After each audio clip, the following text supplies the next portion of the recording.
Assalamualaikum warahmatullahi wabarakatuh. Yang sama-sama kita hormati dan kita banggakan Bapaknya masyarakat Kabupaten Malang, Bapak Bupati Bapak Sanusi beserta jajaran, ada Bapak Kepala Dinas Pendidikan, Bapak Suwaji beserta para kabid dan jajarannya. Kemudian yang saya hormati di Polres Bapak Abak Logistik Bapak Samsul, kemudian ada Bapak Presiden Lira, Bapak Presiden Lira beserta Bapak Bupati Lira dan juga yang sudah hadir di sini. Kemudian ada teman dari pengamat pendidikan dan juga dari rekan-rekan PWI beserta yang sangat berbahagia pada hari ini, seluruh kepala sekolah SMP se-Kabupaten Malang beserta seluruh komite dari sekolah-sekolah SMP di Kabupaten Malang. Yang tadi juga ada Pak Gatot selaku Ketua Komite Sekolah, kemudian ada juga Bapak Pengawas, dan mungkin ada MKKS juga, dan seluruh hadirin Bapak-Bapak Ibu semuanya yang hadir pada hari ini yang belum bisa saya sebutkan satu persatu. Puji syukur alhamdulillah pada hari ini kita bisa bertemu dengan Bapak kita semua, Pak Bupati, kemudian dengan saya, dengan Pak Kapolres yang mewakili, yang diinisiasi oleh Bapak Suwaji dalam sarasehan yang dilaksanakan dengan SOP. Terkait dengan sumbangan-sumbangan, banyak orang tua dan kemudian orang tua juga banyak mengadukan kepada kami APH atau kepada LSM bahwa pungutannya itu dilaksanakan tanpa ada musyawarah, kemudian tidak ada subsidi silang terkait dengan kemampuan dari orang tua, dan kemudian Pak Bupati juga sudah menyampaikan kepada saya semua sudah dipenuhi fasilitas sarana, kemudian dana pendidikan pun anggarannya sudah 36% terbanyak itu untuk dinas pendidikan, dan itu dimaksimalkan supaya pungutan-pungutan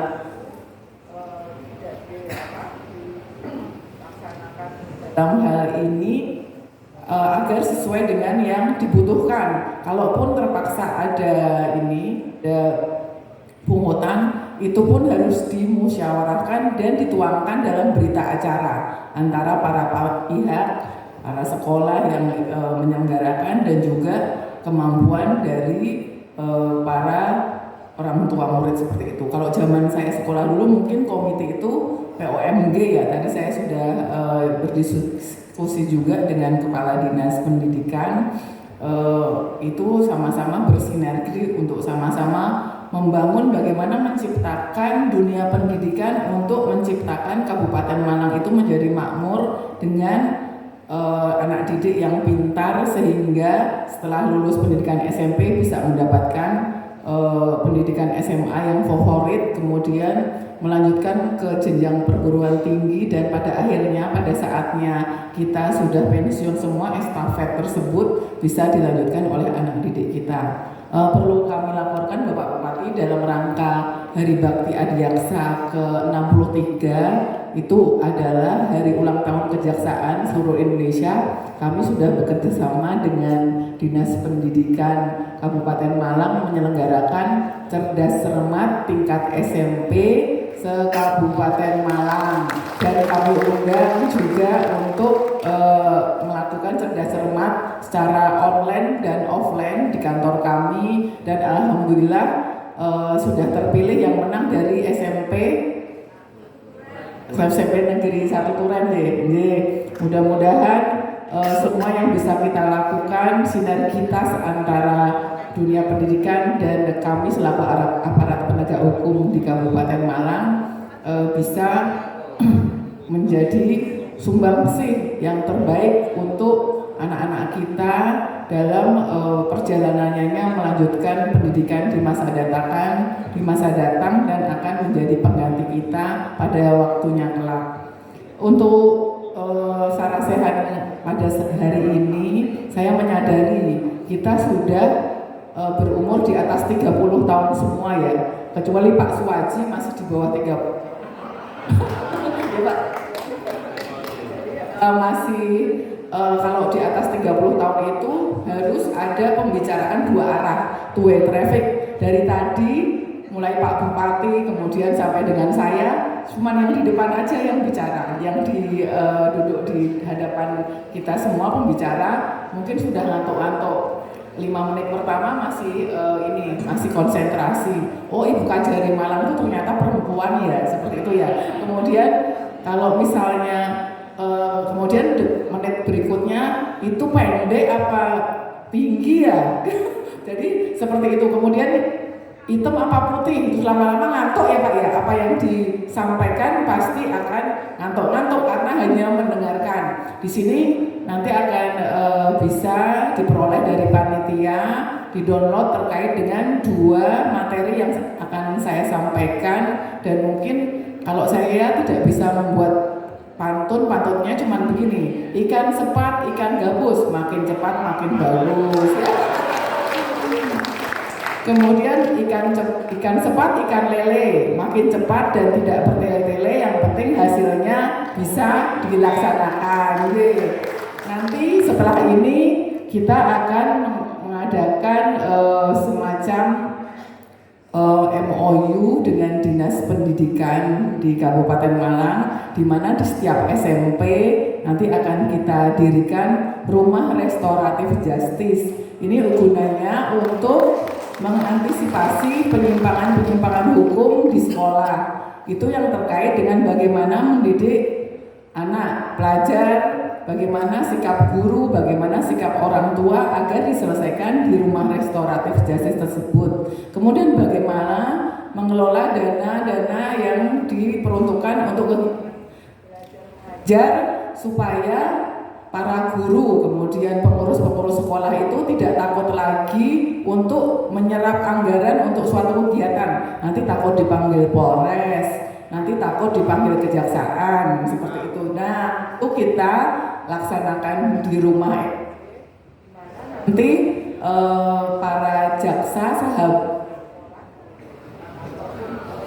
sahabat siswa bisa berkoordinasi. Misalnya kemarin saya dicetol sama Bu Guru, terus kemudian orang tuanya tidak terima, kemudian akan ditempuh jalur hukum. Nah, di rumah RJ tersebut nanti kita akan maksimalkan musyawarah perdamaian supaya Pak Polisi tidak capek-capek lagi menyidik hal-hal kecil seperti itu.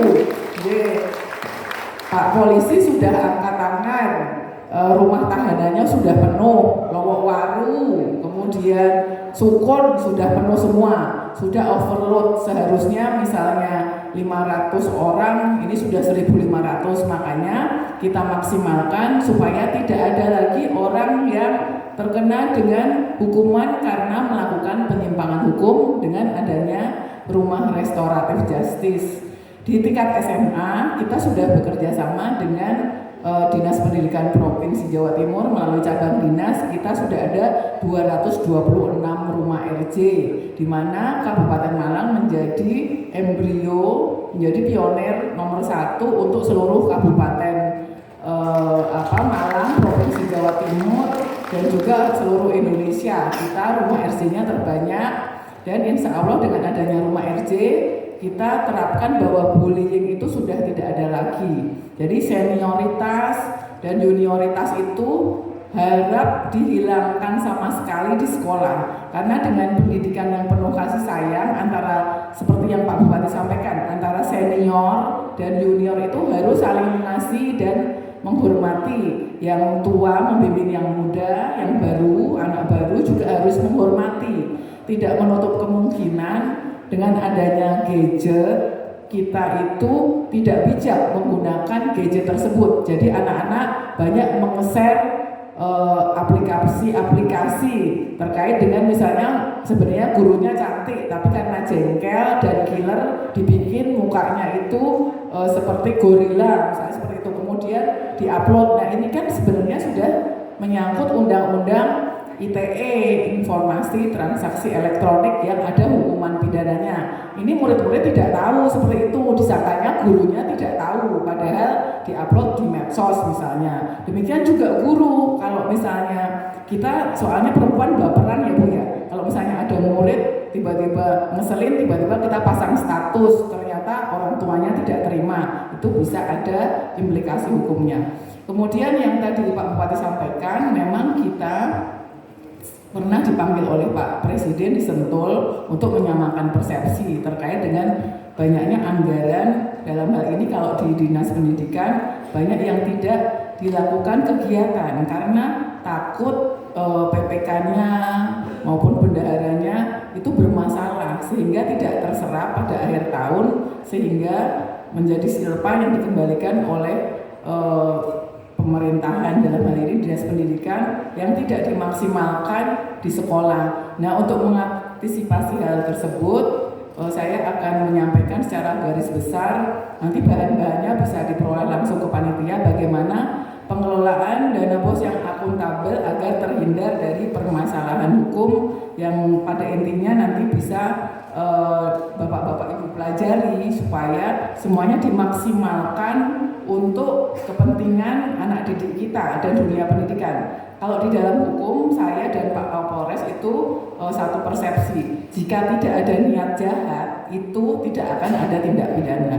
dan jika niat jahat itu timbul tapi kemudian tidak ada kerugian negara, maka niat jahat itu kan tidak tercapai. Makanya itu perlu kita cegah, kita beritahu, sehingga kalau misalnya memang kita tidak berniat jahat, kemudian kita menggunakan anggaran, tapi anggarannya ternyata tidak sesuai peruntukannya dan kemudian tidak mencapai sasaran, akhirnya kegiatan itu terbengkalai, kita punya kewajiban untuk mengembalikan kerugian negara itu ke kas daerah dulu atau ke kas sekolah. Kalau seperti tadi administrasi bahwa uang kas dibawa oleh oknum misalnya atau pengelola sekolah, tapi ternyata untuk disimpan, berarti kan tidak ada niat jahat. Berarti temuan BPK itu bisa kita klarifikasi, kita sampaikan bahwa ini demi keamanan, bukan untuk dipergunakan secara pribadi dan bisa dipertanggungjawabkan. Itu insya Allah tidak akan ditindaklanjuti dengan pemeriksaan yang menyangkut penegakan hukum. Sehingga saya selalu menyampaikan kepada pengelola sekolah, dalam hal ini guru, kepala sekolah, dan kepala desa, kalau ada dana yang digunakan dan itu tidak sesuai dengan peruntukannya dan kemudian itu ternyata bukan posnya, agar segera dikembalikan. Kecuali ada niat jahat untuk memiliki untuk pribadi, itu baru bisa kita lakukan penindakan, karena membina itu lebih bagus daripada membinasakan, karena kondusivitas wilayah itu lebih penting daripada kita melaksanakan penegakan hukum tanpa ada hasilnya. Jadi keuangan negara itu lebih penting daripada kita memenjarakan orang yang memang dari awal ada niat jahat, tapi setelah itu mungkin setelah kita ingatkan kemudian sadar, kemudian mengembalikan, itu tidak akan kita proses. Itu juga sesuai dengan kebijakan dari pemerintahan, dalam hal ini Presiden Jokowi. Baiklah, untuk sedikit saya memberikan materi terkait dengan pengelolaan dana BOS ini, saya akan sampaikan bahwa pengertian umum dari dana bantuan operasional satuan pendidikan yang selanjutnya disebut dengan dana BOSP adalah dana alokasi khusus non fisik untuk mendukung biaya operasional non personalia bagi satuan pendidikan. Kemudian yang perlu diketahui oleh Bapak Ibu-Ibu semuanya dalam prinsip pengelolaan dana BOS itu bahwa pengelolaan dana dilakukan sesuai dengan kebutuhan satuan pendidikan berdasarkan komposisi penggunaan dana. Kemudian yang kedua menyangkut, ini terlalu kecil-kecil juga ya tulisannya, tapi nanti bisa dibawa pulang untuk di-download. Pengelolaan dana diupayakan dapat memberikan hasil pengaruh dan Dan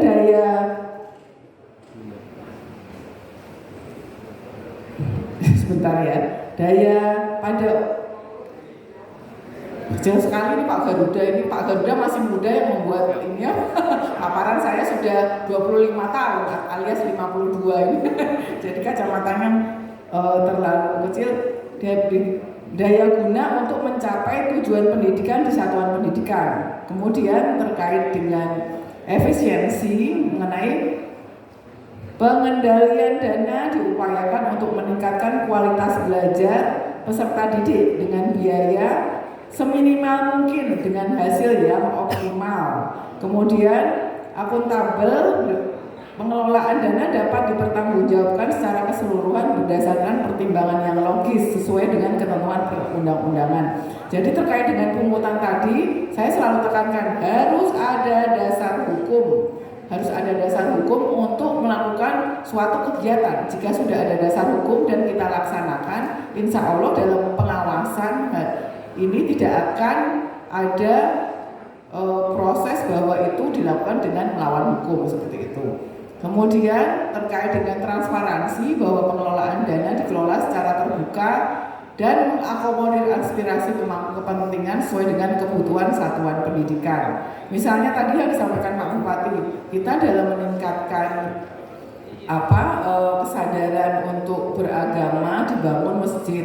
Namun demikian harus dilihat aspirasi, diakomodir aspirasi dari para orang tua murid yang dimintai bantuan. Kalau itu kan harus ikhlas. Kalau ada masing-masing ditarik 400.000 berarti itu kan pemaksaan. Nah itu ada pelanggaran hukum di situ, ada perbuatan melawan hukum di situ. Sehingga jika nanti itu dilaporkan itu termasuk dalam kegiatan pungli, pungutan liar. Kemudian ruang lingkup dana BOS, ada dana BOS PAUD, dana BOS reguler, dan dana BOS kesetaraan. Kemudian untuk komponen penggunaan BOP PAUD nanti bisa dilihat dari paparan saya. Kemudian apa saja komponen penggunaan BOP reguler bisa juga dilihat di situ. Kemudian penggunaan BOP kesetaraan pun bisa dilihat ada berapa item di situ yang sudah sesuai dengan peruntukannya dan itu harus dilaksanakan. Kemudian terkait dengan komite sekolah dasarnya dibentuk berdasarkan Permendikbud tahun 75 nomor 75 tahun 2016 di mana dalam pasal 12 disebutkan komite sekolah baik perseorangan maupun kolektif dilarang menjual buku pelajaran, bahan ajar, perlengkapan bahan ajar, pakaian seragam, atau bahan pakaian seragam di sekolah. 2. Melakukan pungutan dari peserta didik atau orang tua wali. Kemudian mencederai integritas evaluasi hasil belajar peserta didik secara langsung maupun tidak langsung. 4. Mencederai integritas seleksi penerimaan peserta didik baru secara langsung maupun tidak langsung. Jadi keempat kriteria tersebut merupakan larangan yang mengandung unsur perbuatan melawan hukum. Selanjutnya ada lagi melaksanakan kegiatan lain yang mencederai integritas sekolah secara langsung atau tidak langsung dengan mengambil atau menyiasati keuntungan ekonomi dari pelaksanaan kedudukan tugas dan fungsi komite sekolah. Kemudian memanfaatkan aset sekolah untuk kepentingan pribadi atau kelompok. Kemudian melakukan kegiatan politik praktis di sekolah. Kita tahun depan akan ada pesta demokrasi. Kalau di pesta itu kan semua ikut bahagia, namanya juga pesta ya. Semua ikut makan. Kalau ada pesta, ada makan, semua ikut bahagia. Jangan sampai di sekolah itu ada kegiatan politik praktis yang mengarahkan kepada siswa. Kalau yang SMP mungkin belum ini ya wajib menjadi peserta pemilu. Ini yang rawan di SMA ya. Ini aman semua ya yang kalau di depan saya ini. Kemudian mengambil keputusan atau tindakan melebihi kedudukan tugas dan fungsi komite sekolah. Itulah yang menjadi hal-hal yang perlu dijauhi oleh komite sekolah agar komite sekolah selamat dari proses laporan pengaduan orang tua murid yang bisa berujung pada penindakan dalam tindak pidana korupsi. Insya Allah kalau semua sudah berjalan dengan baik, Pak Presiden Lira bisa ini ya Pak ya, bisa dengan tenang memantau kegiatan tanpa harus melaporkan pengaduan terkait dengan penyimpangan itu kepada aparat penegak hukum. Kemudian di situ juga saya sampaikan apa sih yang dimaksud dengan bantuan, sumbangan dan pungutan yang harus diwaspadai oleh komite sekolah dan pihak-pihak kepala sekolah supaya tidak terhindar dari adanya pungli yang tidak sesuai dengan ketentuan. Kemudian modus operandi penyelewengan dana BOS yang sering dijumpai oleh aparat penegak hukum. Baik, mungkin ada yang ingin menambahkan, Bapak, Ibu dari narasumber, Abah, mungkin monggo, Pak. Jikalau ingin menambahkan sebelum acara akan kita akhiri pada siang hari ini, monggo. Silakan Pak Bupati. Saya selaku Bupati menyampaikan terima kasih kepada semua pihak yang hari ini bersama-sama untuk berjuang dan memikirkan tentang kualitas pendidikan. Saya kira nanti kalau ini dipecahkan bersama tidak ada satu masalah yang sulit. Sehingga nanti Pak Suwadi, kita punya posda yang terbatas, semangatnya hampir sama nanti. Jadi posda itu nanti pada akhirnya tidak rata-rata. Posda itu hanya bagi orang yang tidak mampu. Itu dikasih posda. Sedangkan yang mampu ya harus ditanggung wali murid. Nah, yang tidak mampu nanti dikasih posda. Itu semangat itu pernah disampaikan. Cuma waktu itu saya berpikir memang klasifikasi itu tanpa bantuan dari Bapak Ibu Kepala Sekolah tidak mungkin. Maka untuk di tahun 2024 coba diklasifikasi dari sekian murid yang ada itu yang mampu berapa, yang tidak mampu berapa, baru nanti yang tidak mampu kita solusinya dari posda. Sehingga posdanya tidak memberi subsidi istilahnya kepada orang mampu, kok diberi subsidi itu ada yang protes. Kalau umpamanya seperti anak saya dikasih posda itu kan tidak wajar jadinya. Ya masa anaknya bupati, anaknya Pak Didik dikasih posda, ini kan tidak cocok ya. Seharusnya kita bantu yang mampu ini sehingga dengan kesetaraan. Dan dengan solusi itu mungkin nanti ini salah satu bisa menyelesaikan persoalan biaya kependidikan dengan tetap mengedepan kualitas. Maka Pak Suwadi ini tugasnya agak berat juga nanti untuk mengaspirasi. Sehingga nanti itu yang bisa yang bisa nanti di tim itu mengklasifikasi itu mana yang boleh dimintakan sumbangan dan mana yang tidak boleh untuk dimintakan sumbangan itu. Nah, yang nggak boleh nanti baru dibantu oleh pemerintah kabupaten supaya nanti dengan jumlah yang tadi disampaikan antara kota, Batu dan kabupaten jauh. Kita punya murid 165.000 untuk SD dengan yang SMP 61.000 ya.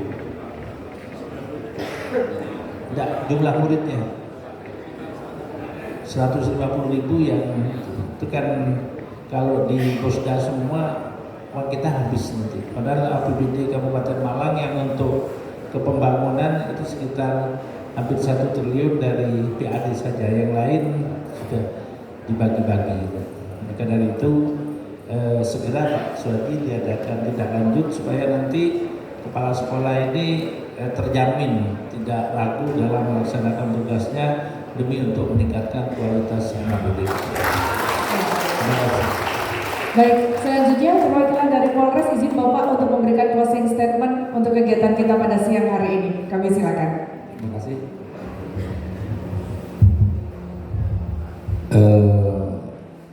Mohon maaf sebelumnya kami sampaikan kepada seluruh yang hadir, berhati-hati terhadap anggaran yang dikeluarkan oleh pemerintah terhadap dinas pendidikan, khususnya mulai dari tingkat SD, SMP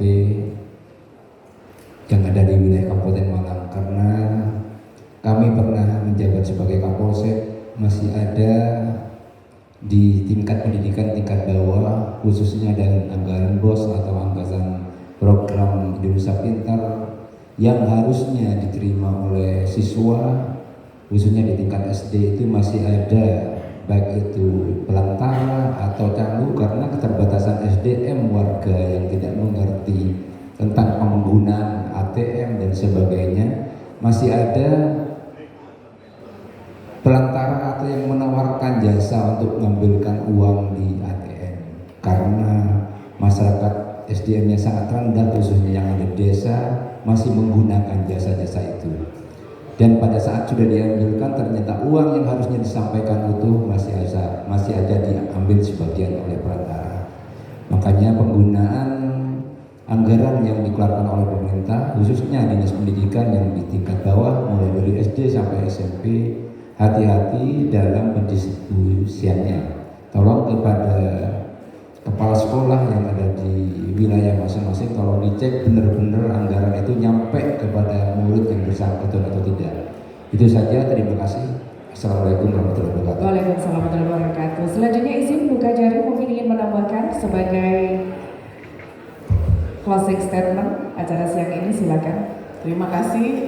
Marilah dengan adanya kegiatan ini, persepsi kita membangun komitmen untuk meningkatkan kualitas pendidikan di Kabupaten Malang, kita akan laksanakan secara sinergi bersama-sama dengan dikawal oleh LSM dalam hal ini LIRA dan seluruh masyarakat agar kita bisa menciptakan kualitas pendidikan di Kabupaten Malang ini dengan baik, dengan menjauhi hukum sejauh mungkin dan mengenali hukum sedini mungkin kepada seluruh siswa dan seluruh Bapak Ibu Kepala Sekolah di Kabupaten Malang ini. Terima kasih, dan kami Jaksa Pengacara Negara di Kabupaten Malang siap sedia 1 kali 24 jam untuk menjadi jaksa sahabat sekolah di Kabupaten Malang. Terima kasih Ibu. Selanjutnya Bapak Kadis monggo menyampaikan closing statement. Terima kasih tentunya Bapak Ibu semuanya, para kepala sekolah, komite sekolah. Hari ini panjenengan semakin paham mana yang boleh, mana yang tidak boleh. Pahami dan laksanakan mana yang diperbolehkan dalam konteks pembiayaan melalui sumbangan. Pahami dan jauhi, hindari larangan-larangan yang memang ditetapkan dan tidak boleh dilakukan. Jangan lupa bahagia, bertekad tingkatkan kualitas pendidikan Kabupaten Malang. Terima kasih. Baik, Bapak Ibu, dengan demikian selesai sudah seluruh rangkaian acara sarasehan pada siang hari ini.